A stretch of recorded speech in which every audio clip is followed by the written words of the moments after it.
Hello bachcho, let's read the question, and the question here it is: an area in the brain that is associated with the strong emotions is cerebral cortex, cerebellum, limbic system, medulla. So student, let's start the question here with the key concept. So अगर हम यहाँ पर key concept को discuss करते हैं, so we could discuss here about human nervous system. अगर मैं बात करूँ human nervous system की, तो मैं कह सकती हूँ इसमें एक further division होती है जिसको हम कहते हैं CNS. That is what a central nervous system, और सेंट्रल नर्वस सिस्टम को हम दो पार्ट में डिवाइड करते हैं, that is brain and the other it could be spinal cord. So इस क्वेश्चन में हम लोग ब्रेन के डिफरेंट पार्ट्स को डिस्कस कर रहे हैं, उसका फंक्शन. तो अगर मैं आपको बताऊं जो होता है लिम्बिक सिस्टम, ये जो सिस्टम है ये पार्ट है फोर ब्रेन का. It is a part of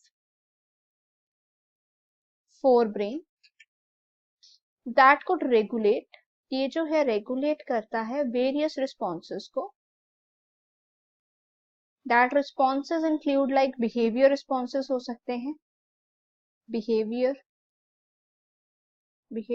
responses हो गए, मोटिवेशनल हो गए, मोटिवेशनल रिस्पॉन्सेस हो गए, इमोशनल रिस्पॉन्सेस हो गए, अलग अलग रिस्पॉन्सेस हो गए.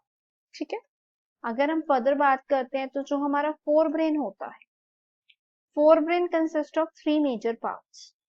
वो कौन कौन से हैं? That it could be cerebrum, other it could be thalamus, the next here it could be hypothalamus. So ये तो हो गया हमारा answer. I will explain you other options. जैसे कि अगर हम बात करो सेरिब्रल कॉर्टेक्स की, तो जो सेरिब्रल कॉर्टेक्स होता है वो क्या है? It is a outer layer. ये होती है outer layer of cerebral hemisphere.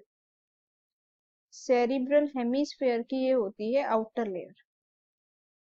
अगर मैं यही बात करती हूँ सेरिबेलम की या फिर मेड्यूला की, सेरिबेलम या फिर मेड्यूला, ये दोनों के दोनों पार्ट्स जो हैं वो किसके हैं? हिंड ब्रेन के. तो यहाँ पर अगर हम लोग डिस्कस करते हैं तो हमारा करेक्ट ऑप्शन क्या हो जाएगा? That it could be limbic system, option C. Hope it is clear. All the best.